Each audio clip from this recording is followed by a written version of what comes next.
Bonjour et bienvenue, mon nom est Sylvain Bigra du site web toitsuimoi.ca et aujourd'hui je suis heureux de prendre ce temps avec vous pour poursuivre cette nouvelle série vidéo qui a pour titre Savoir ce qui arrivera et comment réagir.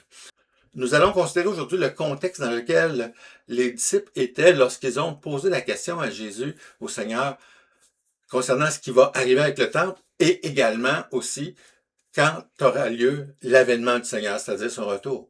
Mais avant d'aller plus loin, je veux juste faire un petit rappel sur le premier épisode où on a signalé l'importance de bien connaître la parole de Dieu.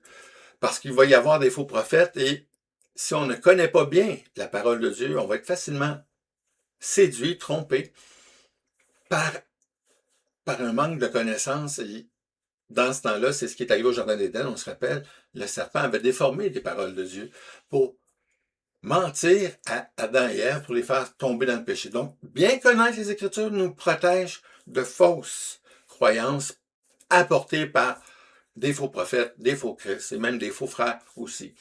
Et c'est ce que Jésus a voulu mettre en garde ses disciples dès le début de Matthieu 24. Donc, aujourd'hui, ce que nous allons considérer, on va faire un arrêt sur le contexte dans lequel les apôtres se trouvaient au moment de poser des questions au Seigneur Jésus concernant sa venue et aussi concernant quand le temple était pour être détruit pierre par pierre. On va regarder ensemble 3 passages importants qui vont nous démontrer l'état spirituel d'Israël avant d'entrer dans Matthieu 24. Le Seigneur nous démontre une réalité importante dans les Écritures concernant l'état spirituel des chefs religieux de cette époque-là. Et c'est ce qu'on va regarder aujourd'hui particulièrement. Alors, tout au long des évangiles, ce qu'on voit, c'est que continuellement, il y a les pharisiens, les sadducéens, les scribes qui sont toujours dans le portrait et qui sont continuellement en train d'amener un jugement par rapport à ce que Jésus a dit, de questionner sa doctrine, de remettre en question d'où provient sa capacité de faire des miracles. Tout au long des évangiles, le Seigneur est patient. Il les écoute, il répond aux questions. Mais voilà qu'au chapitre 23 de Matthieu, le Seigneur a comme décidé de leur accorder leur bulletin scolaire, les résultats de sa propre évaluation, lui, le Messie, lui, le Fils de Dieu, qui apporte son opinion sur la qualité du ministère des responsables religieux d'Israël à ce moment-là. C'est une évaluation qui est vraiment, elle n'est pas positive du tout. Puis, premièrement, le Seigneur se tourne vers le peuple. Et c'est à partir de ses recommandations qu'il dit au peuple qu'il va finir par se tourner vers les pharisiens et leur parler. Donc, on voit ça à partir du verset 3 dans Matthieu 23. Il débute en leur disant « Les scribes et les pharisiens sont assis dans la chaire de Moïse. Faites donc et observez tout ce qu'ils vous disent, mais n'agissez pas selon leurs œuvres, car ils disent et ne font pas. Ils les mettent sur les épaules des hommes, mais ils ne veulent pas les remuer du doigt. Ils ne veulent pas prendre de tels fardeaux, mais ils les imposent aux autres. Il faut comprendre que ça fait déjà 400 ans, plus de 400 ans, qu'il n'y a pas eu de prophète en Israël. Jésus arrive, Jean-Baptiste aussi. Mais cette élite religieuse a pris des mauvaises habitudes. Et ils se sont élevés pour se dire, hey, nous, on l'a. Ils peuvent dire aux autres de faire des choses qu'ils ne feront jamais. Ils peuvent imposer des fardeaux, mais toujours en refusant, eux, de le porter parce qu'ils n'en sont pas dignes. Ils s'estiment plus dignes que le reste de la population. Ils ont, avec le temps, créé un substitut aux paroles de Dieu. C'est-à-dire qu'ils ont, avec des bonnes intentions au début, ils ont voulu expliquer comment faire les choses prescrites par Dieu. Le problème, c'est qu'ils sont vraiment allés trop loin. Et le problème aussi, c'est qu'ils sont conscients des besoins du peuple, mais pour eux, ils se considèrent bons, corrects. D'ailleurs, la prière que le pharisien a eue, lorsqu'il y avait un pauvre publicain à côté de lui, le pharisien a dit « Merci Seigneur, parce que je ne suis pas comme lui ». Alors que le publicain, lui, a été humble. Ça démontre l'état spirituel de ces hommes-là.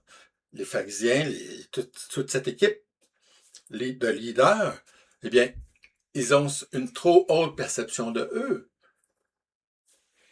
La tradition des anciens fait en sorte qu'on va beaucoup trop loin par rapport à ce que Dieu demande.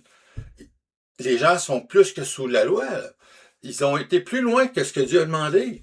Et c'est néfaste. Ils sont rendus orgueilleux. Jésus les appelle des hypocrites.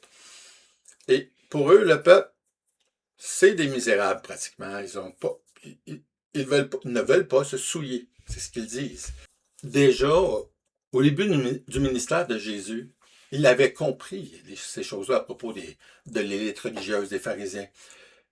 Lors de son sermon sur la montagne, après les béatitudes, il a dit au peuple, « Je vous le dis, si votre justice ne surpasse pas celle des scribes et des pharisiens, vous n'entrerez point dans le royaume des cieux. »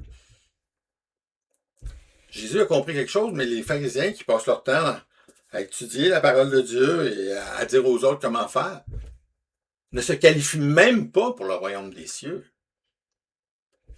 Et ils dirigent le peuple d'Israël dans une direction qui s'appelle un cul-de-sac. C'est sérieux ce qui se passe. Jésus, avec ses reproches qu'il dit dans son discours dans Matthieu 23, où 8 fois il mentionne « Malheur à vous, scribes et pharisiens, hypocrites,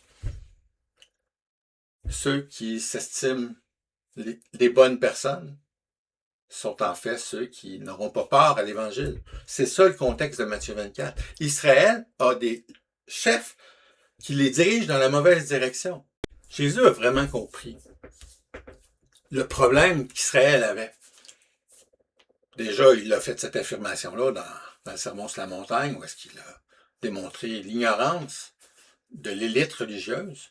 Plus loin, dans Matthieu 9, le verset 36, on peut lire que, voyant la foule, Jésus fut ému de compassion pour elle parce qu'elle était languissante et abattue, comme des brebis qui n'ont point de berger.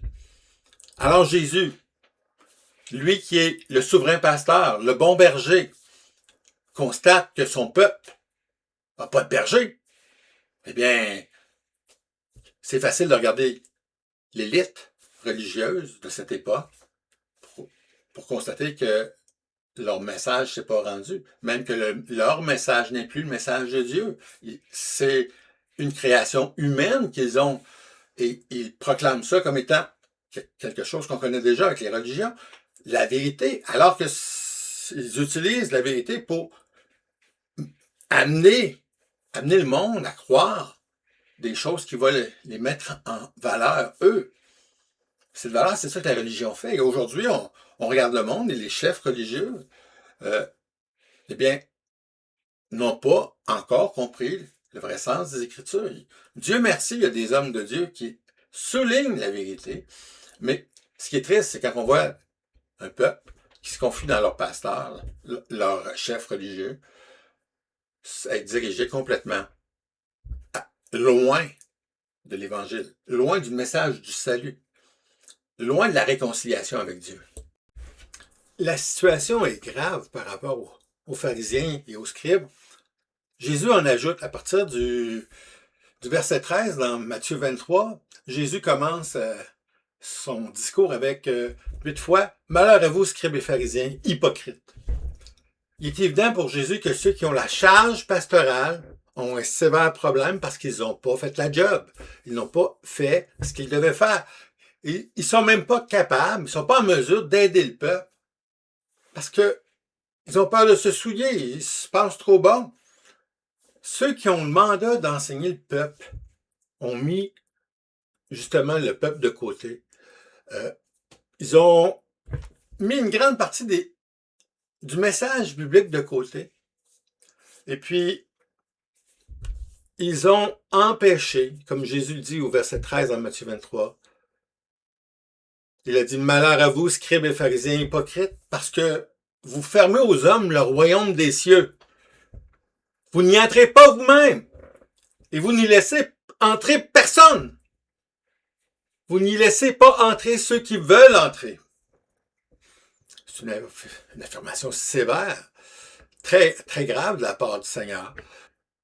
Le peuple, Il n'y a personne pour leur montrer la vérité. Ils n'enseignent même pas la vérité. Ils apportent un message qui les élève et ils se disent, regardez comment on est beau, on est bon.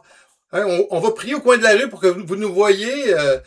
On va être là dans la synagogue puis dans différents événements sociaux pour montrer, on est là, on est bon. Regardez-nous, faites comme nous. Mais c'est pas ça le message de l'Évangile. Au verset 23, toujours dans Matthieu 23, Jésus leur dit un autre reproche. Il leur dit, malheur à vous, scribes et pharisiens hypocrites, parce que vous payez la dîme de la menthe, de la nette et du cumin et que vous laissez ce qui est le plus important dans la loi, c'est-à-dire la justice, la miséricorde et la fidélité. C'est là ce qu'il fallait pratiquer sans négliger les autres choses. Le peuple a volontairement été délaissé. Le message ne passe pas et tout ce qu'ils font, eux, ils ont oublié l'essentiel, tout ce qui vient du cœur. N'oublions pas, il y a 2 commandements pour Israël. Il y a d'aimer Dieu, d'adorer Dieu de toute son âme, de tout son cœur, mais il y a aussi d'aimer son prochain comme soi-même. Et à ce niveau-là, tel qu'un docteur l'a révélé auprès de Jésus, ce sont les 2 plus grands commandements. C'est ce qui est le plus important. C'est ce qu'il fallait pratiquer sans négliger les autres choses, mais c'était bien beau. C'était vraiment les valeurs humaines qui devaient passer. Les pharisiens, les scribes ont complètement effacé cet élément-là de la vie religieuse. C'est normal que le peuple soit dégoûté. On va passer maintenant à un autre texte. On change de contexte. Jésus est présent avec ses apôtres et il regarde les gens qui vont faire des offrandes au tronc. Et particulièrement, il y a une dame qui attire son attention. Marc et Luc nous racontent cette histoire qui est dans le même contexte, qui juste avant le message de Jésus sur le mont des Oliviers. Alors, il y a cette dame qui arrive. Et dans Marc 13, les versets 42 à 44, on peut lire, « Il vint aussi une pauvre veuve. Elle y mit 2 petites pièces, faisant un quart de sou. Alors Jésus, ayant appelé ses disciples, il leur dit, « Je vous le dis en vérité, cette pauvre veuve a donné plus qu'aucun de ceux qui ont mis dans le tronc. Car tous ont mis de leur superflu, mais elle a mis de son nécessaire, tout ce qu'elle possédait, tout ce qu'elle avait pour vivre. » Ici, on constate ici que quand on fait des choses pour Dieu, souvent on le fait pour les apparences. Et cette dame-là était à l'exception de tous. Elle a voulu donner ce qu'elle avait par amour pour Dieu. Elle aurait pu très bien garder, personne n'aurait rien dit.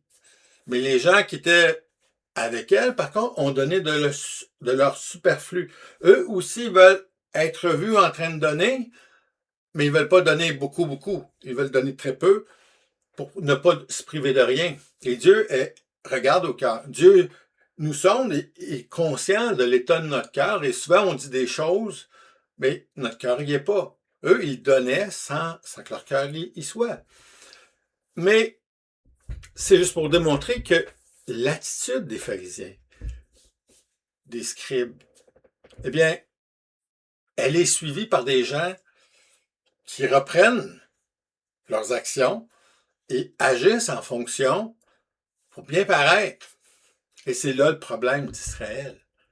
Le Seigneur a élevé cette pauvre dame en reconnaissant sa générosité parce qu'elle a donné de son nécessaire, mais les autres, c'était du superflu.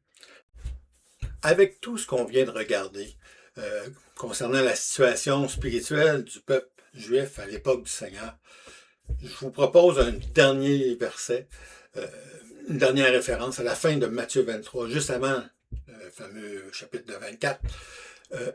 Jésus a prononcé des paroles qui en dit beaucoup sur Israël. Au verset 37, ça dit « Jérusalem, Jérusalem, qui tue les prophètes et qui lapide ceux qui te sont envoyés. Combien de fois ai-je voulu rassembler tes enfants comme une poule rassemble ses poussins sous ses ailes, et vous ne l'avez pas voulu. Voici votre maison vous sera laissée déserte, car je vous le dis, vous ne me verrez plus désormais, jusqu'à ce que vous disiez, béni soit celui qui vient au nom du Seigneur. Jésus savait que son temps était presque terminé. Et il était conscient de l'état spirituel d'Israël.